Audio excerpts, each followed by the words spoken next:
You're listening to the Angry Marks Podcast Network. How's it going, Mike? It's going good. How about you? It's been a whirlwind last 24 hours for me. Yeah. I gotta say, what's new with you? We haven't spoken in quite a while. About a year, actually. Has it been that long? Yeah. I went and saw the new Transformers movie last night. Is that any good? If I could take one thing away from it, it's a really long movie. It's about 2 hours and 35 minutes. My goodness, that is a long movie. Well, and that's, I stay through the credits to see if there's going to be any spoilers for anything new, like any superhero Marvel movie. And there's a very short spoiler, but if you don't follow the franchise, then this probably is not the best movie for you to watch. But I really enjoyed it. My wife actually went with me, which she's actually seen all the Transformers movies with me. So and then she watched this whole ROH pay-per-view with me. What did you think? Oh, by the way, I guess we should. It's Rowan Unruh, along with Magic Mike Poulin, here to. Good evening, folks. I guess whoever might be listening now or later. Oh, well, you know that we've got thousands of listeners. Show yourselves. Maybe not. Maybe not. In any event, this show that happened from my neck of the woods, or about 4 hours from me in Lowell, Massachusetts, Memorial Auditorium, which held a lot of WWE shows back when they weren't doing so well in the early 90s. This might just be my opinion, but I think some of those bad WWE shows and some of those bad crowds are rubbed off on this particular program, because I've got a few things to say about this show. Oh, we'll get to some of them. We have new commentators because, of course, in the last year, Kevin Kelly has stepped away, and Steve Corino and Nigel McGuinness both left. Speaking of, the first thing that I noticed is I was not a fan of this commentary duo at all. This Riccaboni, Knickerbocker. Riccaboni and B.J. Whitmer. B.J. Whitmer, who sounded like there was 100 places he'd rather be than at this show. Cash in a paycheck, a very small paycheck. So take us through the opener here. Okay, our opener, actually, let me see if I can, because I have my recap right in front of me, is the only match without any real build, so I guess it makes sense for it to be the opener. Yeah. It's Matt Taven and Vinny Marseglia, which is the New Kingdom, along with TK O'Ryan, who broke his leg at the last pay-per-view, so he's part of it, but can't wrestle right now, against Team CMLL, which is Ultimo Guerrero and El Terrible, or El Terrible. El Terrible. This is, kind of a match. On any other card, it'd probably be a heatless match because there's no real reason for it to happen other than to get Taven and Vinny on the card because they're the locals. They're both from the Boston, that area. Right, and they played that up, but Taven was not getting any sort of babyface pop. Well, the Kingdom is supposed to be the heels. Then why bring it up? Right. And then the other problem is that this Kingdom is very, very weak compared to, obviously, the Cole, Taven, and Bennett one. Yes, absolutely. I like Taven and Vinny as a team, but it's like with Cole, Taven, and Bennett, you had a main eventer plus a good tag team. This was a TV it's TV main event. This was they added the Lucha rules in there, which was random for a match that doesn't really have any other reason to happen. Yeah, and they didn't really explain in the build-up what the Lucha rules were, and there is no build-up to this one. You could tell how at the beginning of this match, the announcers were just trying to figure out what the rules were themselves, and they didn't do a very good job explaining it, I thought. I think one of the problems that bugs me with Ian Riccaboni is he's trying to be like Mauro Inaro with all the pop cultural references and everything. We will get to that. He made a lot of shout-outs to a lot of people that this demographic probably wouldn't understand. Yes, a lot of references. But this is an okay opener, but really it's weird because you think that they'd be facing somebody bigger on the card, being that you think that the hometown guys will go over since the other two guys are only in for this shot. Yeah, they talked about a brief connection between Taven and Ultimo Guerrero in CMLL for some title that the name eludes me. Yeah, and they also said that Terrible was a CMLL champion for like 2 years or something. Yeah, right. They said that both of them were 2.5 plus the year title reigns. Needless to say, I took no notes for this show. So Right, and Taven and Ultimo Guerrero are also, I guess they fought at the TV tapings tonight. I haven't seen any results from that yet. no.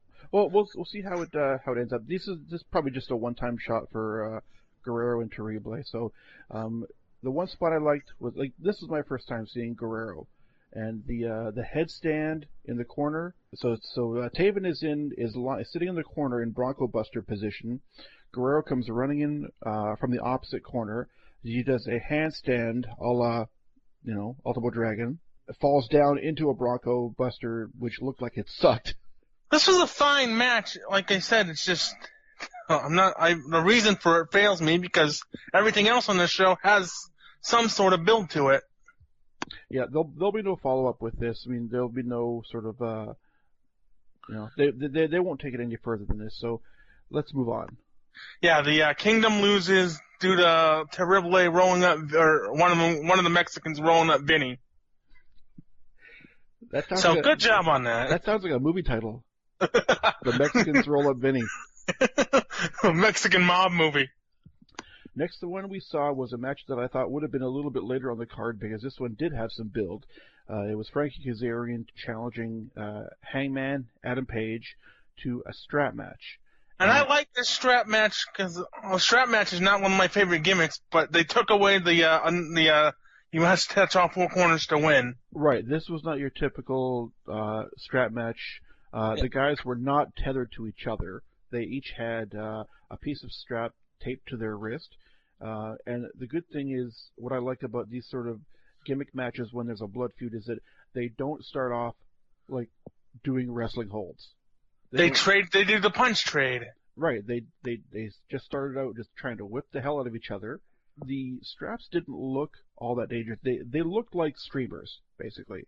And this was a fine match too. Obviously, the Ring of Honor pay-per-views are usually good at the pacing, at least for these shows. Yeah. So about halfway through, Page has got the heat on Kazarian. He's selling off in the corner.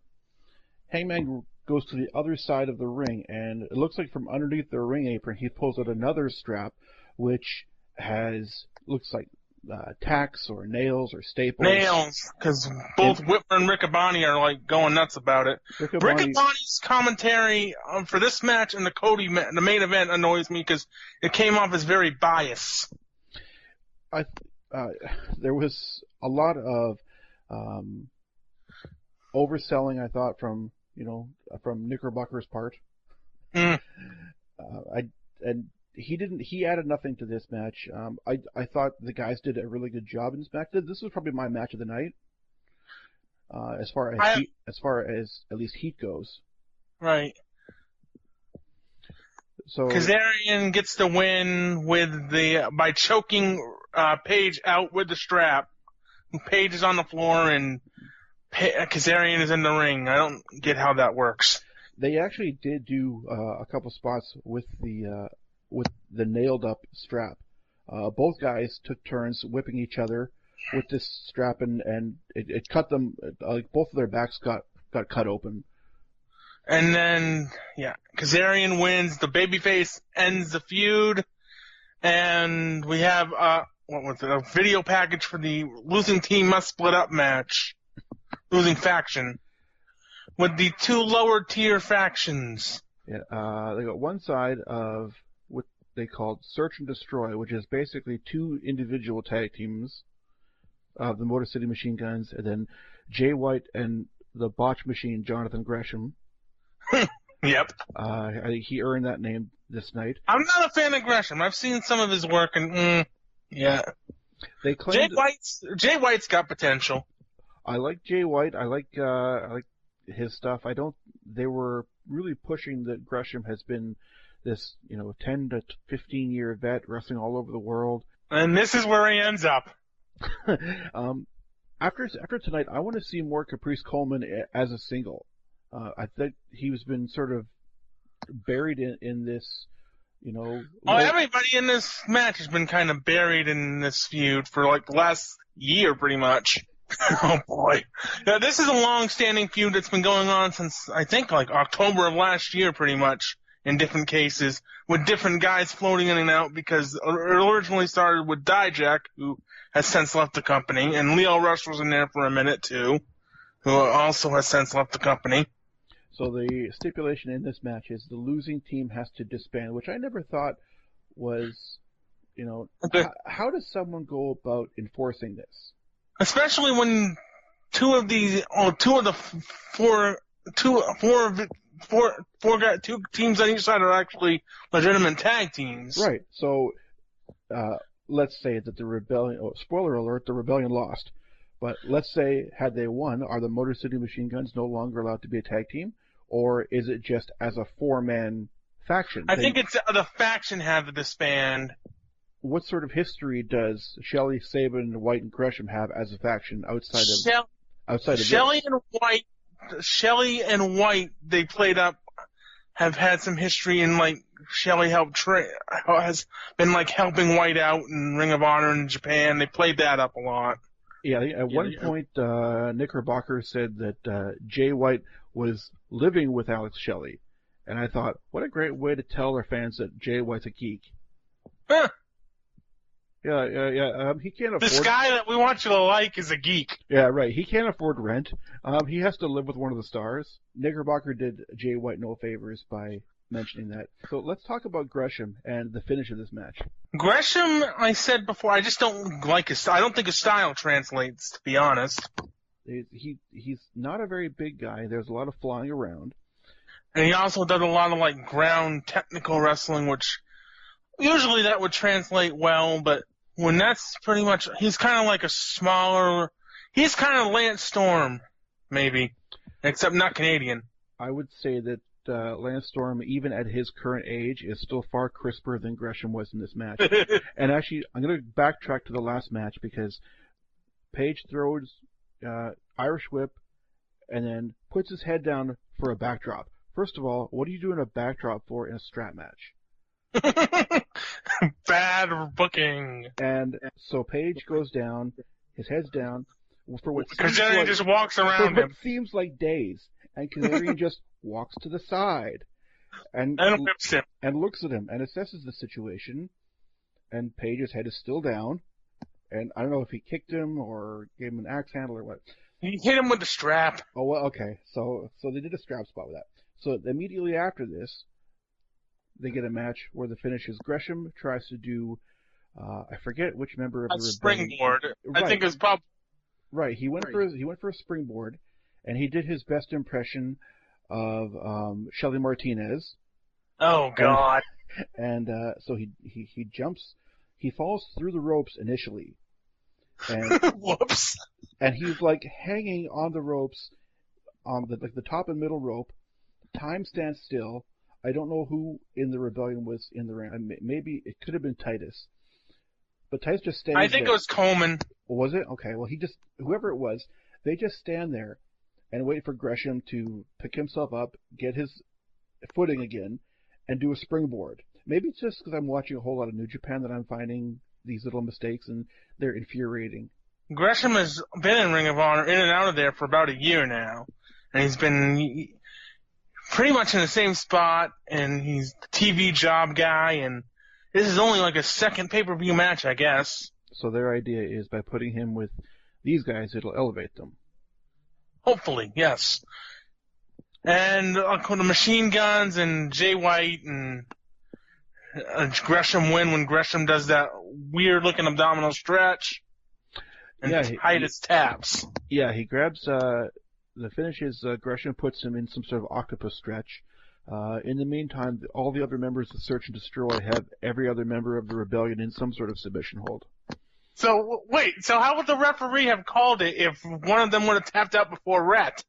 Well, that's a good point. Unless they were legal. Well, there were two guys in the ring, or no, there was two pairings in the ring and two pairings on the apron. Oh boy. So the announcer said that, if it hadn't been that, then Jay or Saban had someone in Texas Cloverleaf. So Search and Destroy win, and Punishment Martinez. The rebellion is no more, which brings up Punishment Martinez, who comes in and lays out Jay White. And they have been feuding for at least a couple months now, but for some reason they don't get a pay-per-view match because they have to do this feud. Yep. Punishment Martinez has potential, but this is the problem that ROH is running into with a lot of their young guys, is that they're not really moving them ahead in the card. And that's why a lot of them are leaving. Well, they seem to be matching them up with people of the same experience level. Punishment was also a disciple of BJ Whitmer for a little bit, which Whitmer mentioned on commentary when Punishment did the attack. Yeah, he's very much a Baron. If you never seen him, he's very much a Baron Corbin-esque type. As far as his stature goes and his physique, and I don't find him to be particularly muscular, but if you've never seen him before, that's what he looks like. Yep. Our next match, we have a Jay Lethal Silas Young package, and the whole idea of this package is that Silas has beaten Lethal 2 or 3 times, once in a battle royal and once in a singles match and once in a tag, which brings us to this one. Yeah, so Silas Young has had Jay Lethal's number, so they come to the ring with the real main eventer, the Beer City Bruiser. With the keg that gets left at ringside after Lethal takes him out. With the keg, and the commentators are saying, well, what are they going to do with that keg? I don't know, guys. Well, what do you do with a keg? In a wrestling match, you use it. Of course, it's a gimmick. Yep. But before we can get to that, Lethal comes out of nowhere or through the crowd and Lowell, somewhere through the crowd, and lays out Bruiser with a chair shot to the back and a chair shot to the head. I feel bad for my man Beer City. I thought he was tougher than this. He just a single chair shot to the back and one protected shot to the head, and he's out for. Oh, he'll be back. Hey, how do you know? He might not be, or will he? And these guys actually have a really good match here. It's a weird placement for Lethal, though, because he was a champion a year ago, and now he's in the middle of the show here. He's a good veteran guy. He's a solid hand. Yeah. But they kept pushing him as the franchise. Shane Douglas? You'd think that he's got a lawsuit coming. Well, I don't know. I'm sure Shane doesn't care as much these days. Jay Lethal, I've said this before, the lethal injection I can't take seriously. Any move that you have to have that sort of setup for, I don't understand it. And we saw so many cutters on this show tonight. There was a lot of them. So Jay Lethal defeats Silas Young. He countered a roll up. With a roll up. With a cover of his own after Silas shoved the referee.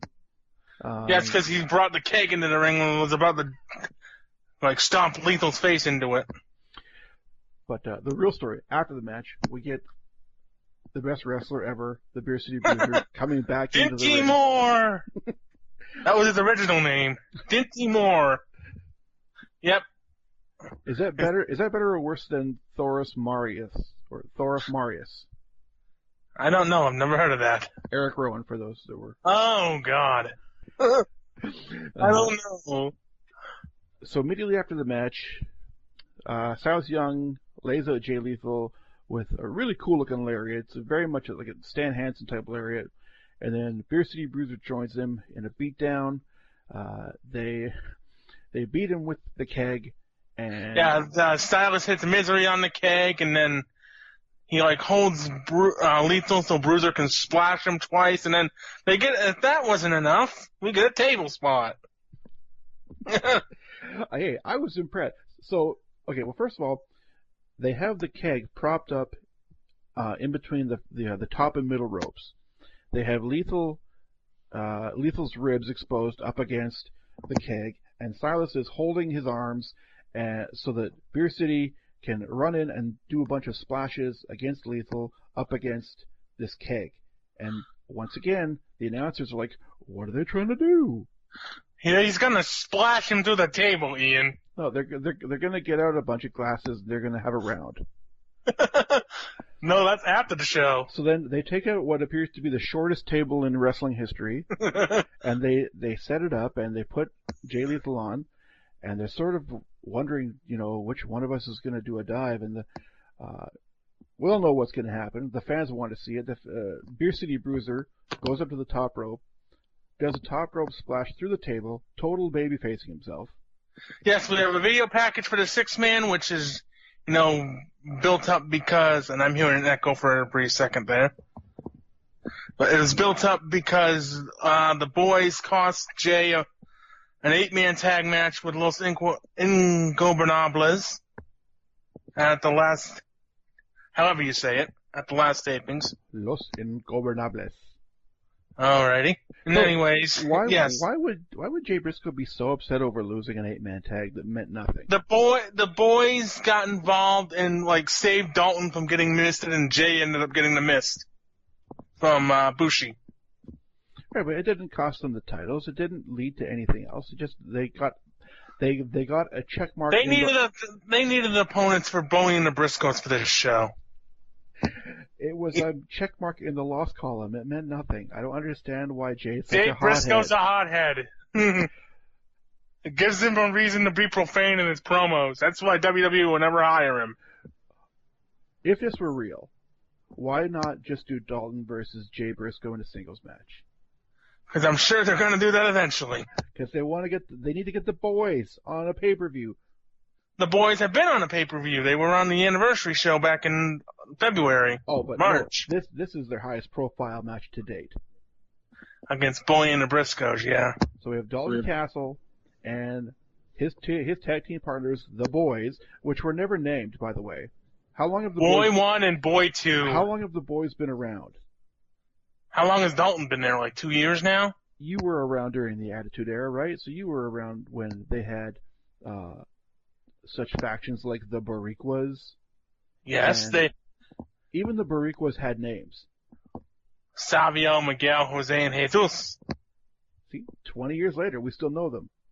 The Truth Commission. Was it, Recon, Sniper, Kurgan, and Cyrus. The Interrogator, and my homeboy Cyrus. And of course, Recon would stick around as Bull Buchanan for a little bit. Man, okay, we're going down a rabbit hole here.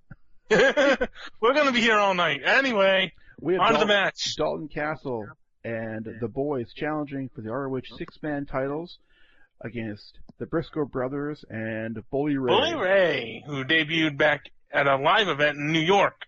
The pre-match video package where Dalton Castle is being interviewed. Again, my wife just looks up and she says, "What is that?" And I think that would be a normal woman's response to Dalton Castle. As a wrestling fan, we've all had those moments where we're watching a show and we have to explain it. Something that could be conceived as embarrassing comes on, and we hope and pray that no one else comes in the room and sees what we're watching. God. Attitude Era supplied us with plenty of those. But I love Dalton. I thought he's a great character. Match basically begins with the Briscoes trying their best to get to the Boys. And that was going to be the story, is that Jay's mind is more on the Boys than it is the match, which is right. creepy and in some ways. And Dalton is running interference this whole time. So early on in the match, we have Dalton and Bully Ray in the ring, and they do a pose-off. And that was tremendous, because there's nothing more you want in a blood feud than two guys doing a dance-off. Or at least the first step in the blood feud. Right.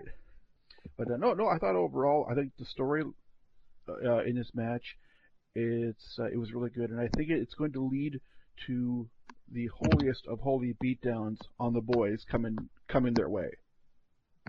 Well, I mean, they don't have another pay-per-view until September, so they've got a ways to go before they have the rematch. Yeah. So the Boys didn't really do an awful lot offense-wise in this in this match. There was a lot of yeah, they basically did weak punch, the weak clubbering thing. Yeah, they would come in and pick their spots, and then Dalton would pretty much do the heavy lifting. Speaking of which, we never did see the deadlift German. I thought they were going to try and pull that spot out on Bully Ray. That would have been impressive. Yep. And then, the shock of the night, we have Bully and Mark clearing the boys, and you get the table spot, and then Jay does a dive on the boys and chases them through the crowd, and Dalton rolls up Mark and scores the fall. And the crowd seemed to love this finish. It's a shock finish. Yeah, I think That's one that they wasn't expecting, I don't think. Yeah, the crowd was very much split on this one. I can't help but think this is going to lead to some great vignettes coming up. Put some peacock feathers on them. Have Dalton put some stuff on them. They could get some new leather on the belt. Get like a feather or like a Feather leather. A peacock-inspired leather sort of belt part. I don't know. It's late. Yep. Yes, Dalton and the boys win. This feud will continue through probably the summer, I would guess. Can you see a Bully Ray heel turn because of this? I can see Bully and the Briscoes all turning. Because I think that's what they're trying to build here, with Jay being pissed at the boys for no real reason. So that was the first of 4 title matches. Next one, we've got the ROH TV champion Kushida defending against the former champ Marty Scurll. The villain! And this is basically because Kushida beat him on TV a couple weeks ago, or the belt. Thanks to Adam Cole, who is no longer with the company. So I don't know. I didn't think this match was as good as their last match. I like Scurll. Kushida is... It's weird that he's a TV champion when he's basically... Unless he's gonna be regular there, he's not gonna be there a lot. Well, you said that you haven't seen the taping results yet. Do you know if he was scheduled to be on those tapings? Against Jay White. Oh, okay. Yeah, he's in for this weekend. I'm not sure. The next tapings aren't until the end of July in Charlotte or Concord in North Carolina, so I'm not sure if he's in for that either. Well, and in between that, he'll be going to the New Japan Long Beach shows, I'm sure. I think he's in the whatever tournament they're doing there. Is he in the U.S. tournament? I don't think he's in that. I think he's in the G1 thing. I'm not sure. He won the Super Juniors tournament. I know that. Yeah. So, anyways, this match is it goes back and forth. Them trying to exchange submission holds. The big knock on Marty Scurll is that doing that finger break spot in every match. If this were real, there'd be a whole roster of dudes just with broken fingers, with taped up fingers. Full club membership here. Yep. You would have thought that he would have had someone come down with him, but not so nope. much. They did the spot where they were on the ropes, and Kushida did the hoverboard lock and turned it into like a hoverboard superplex off the ropes. The finishing sequence saw Kushida turn the tables and do the finger break spot on Scurll. And then he lands the Back to the Future off the ropes, and for some reason doesn't go for the pin. Because that should be the finish. That particular sequence has been the end of... I've been watching a lot of Kushida lately, and that's exactly what happened in the Will Ospreay match and in the Takahashi match when he won the junior title. He would go for the Back to the Future off the rope. He'd hit it, but not get the pinning combination, and then do a regular Back to the Future for the finish. So I don't know why they can't nail that super Back to the Future for a win. See, to me that seems like because they gotta overbook the finish. It's New Japan. Gotta get that 6-star match, Meltzer. So Kushida is still your ROH TV champ. So and he'll move on. He's got a few people coming after him. He's got Jay White at the tapings tonight. He's got Kenny King, who will get a title. Spoilers, will be having a title. They'll be having a 4-way match for a title shot next week. And then he's got Josh Woods, who's the top prospect guy. So he's got some people lined up. Well, it's good that, at least they have a schedule for him. Yeah. I just hope he doesn't get hurt, because I'm really enjoying Kushida's stuff. Yeah. So we got the ROH Tag Team Championship defense. The Young Bucks defending against initially just War Machine. And then Chuck Taylor and Trent come out. Trent Beretta and the love child of Chael Sonnen and 2005 AJ Styles comes out. And Trent says, I don't talk much, but we beat you. And then he proceeded to talk. Yes. I don't talk much, but, well, I gotta at least get this out. We beat you in a 6-man tag, and I think that qualifies us for a tag team title match, even though there seems to be one already scheduled here. And the referee was like, what the hell? And then Let's have a tornado match. And then the commentators say the greatest lie in wrestling history, where he says the board of directors has just approved this. What? There's no board of directors. There's Kerry sitting at the table. That's it. Which we'll get to later, because he plays an integral part of the main event. So this was every Young Bucks match you've ever seen. There was 10,000 super kicks. There was a bunch of spots. Yeah. There were some table spots. Was there a table spot in this? No, there was no table spot in this one. There is some, and let me preface this by saying that I love the Young Bucks. But their matches are the same, pretty much. You've seen one, you've seen them all. My son owns a Super Kick Party T-shirt, so yeah. I am heavily invested in the Young Bucks' career and in their progress. But having said that, this was every paint by numbers Young Bucks match you ever saw. Yes, they did. What did they? War Machine did some stuff. They all did dives. They all did moonsaults for some reason. Mm-hmm. Hanson went up to do a moonsault, and when he got cut off, the crowd boos, and then they cheer when Beretta suplexed him off the ropes for some reason. Way to be thicko, guys. Why does Hanson wear a 2-foot cummerbund? I don't know. He doesn't know how to dress. I wonder what he's got crawling in that beard. There's probably a birdhouse, a la Peter Griffin. Oh God. So the end comes. Both members of War Machine have both members of the Best Friends in Power Slam positions. The Super Best Friends. The Super Best Friends. Oh, by the way, they seem to be hulking up every time that the Best Friends hugged. They hugged about 4 different They're times. Hugging up. They're hugging up. Bailey must be their favorite wrestler. Which begs the question: where is Romero?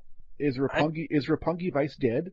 I don't. Well, I think the idea here is that Taylor and Trent won a 6-man tag match on TV recently, and that's why they're here for the shot. Which is still weird because you guys aren't regularly booked here. Then why wouldn't they have inserted themselves in a 6-man title match? Oh, I guess because they didn't beat the champs there. So that makes sense. Plus, they didn't have a third partner. Right. So War Machine has the Dude Busters up in Power Slam position. The Dude Busters? Which one's Caitlin Croft? Wasn't Trent one of the Dude Busters? Yes, and then Caitlin Croft was the other. Oh, the more you know, eh? Yeah. All right, come on. Third time, trying to get through this finish here.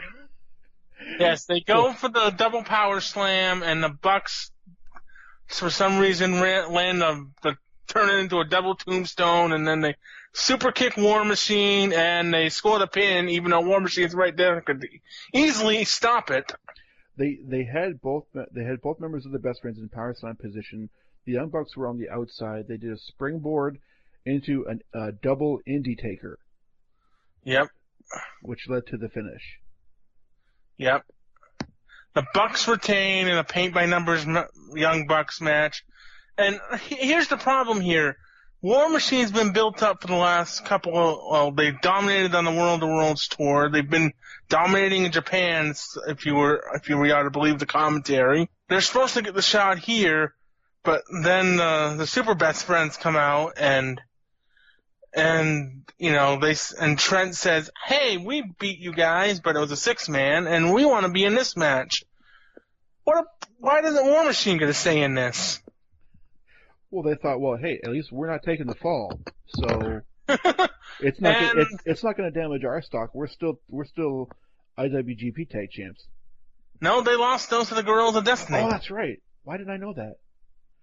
That's because that's the one match I fast forwarded through that 6-hour show. Yes, a 6-hour show, which WrestleMania was longer, but you know. So that takes us to our main event. Main event!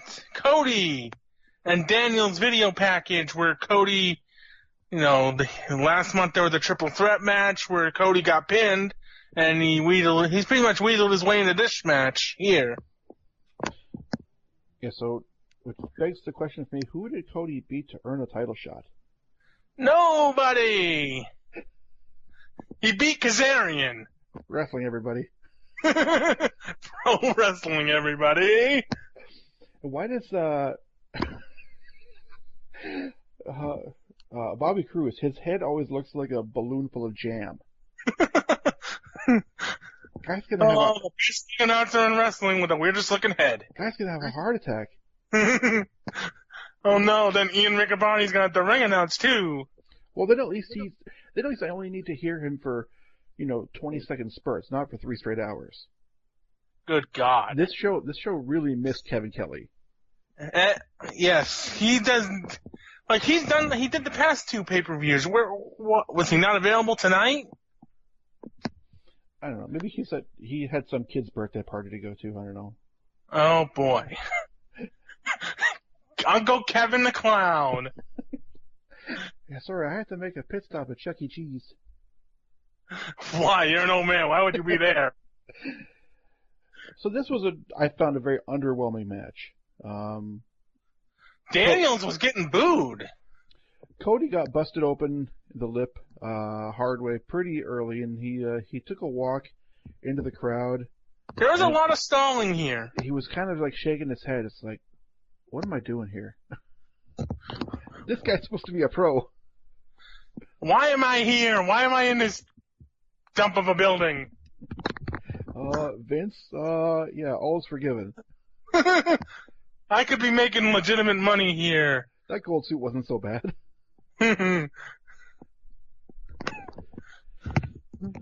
So if this gives you any indication as to my interest level in this match, There were they did a short arm scissors and Whitmer's like, I haven't seen that in years. I'm like, neither have I. Whitmer had some gems tonight. I haven't seen that move in years. Neither has anyone else. I remember back when they had the sugar sack hold. Yep. And the problem with this is that it was overly obvious Cody was winning because he lost last time. Yeah. So close to the end of the match, Cody's on the outside, and the announcer gets bumped after 2 frickin' tries of a roll up. The announcers conveniently mention, "Oh, there's Kerry Silkin sitting at a table," and Cody goes face to face with Silkin, Touches him, and barely grabs him by the jacket, and Ian Riccaboni's like, "You piece of garbage," and I'm like, is losing his mind. He didn't do anything to him. He didn't hit him. He just lightly touched him. He's straightening his lapel. And your shirt's out of place. Here you go. I'm fixing it. Hickenbottom is sitting there freaking out as if he was Bobby the Brain Heenan and things not being fair to Flair. I told you, Riccaboni's commentary for the strap match earlier on in this match came off to me as bias. Well, he's the babyface announcer. He's supposed to be that way. He's the straight man.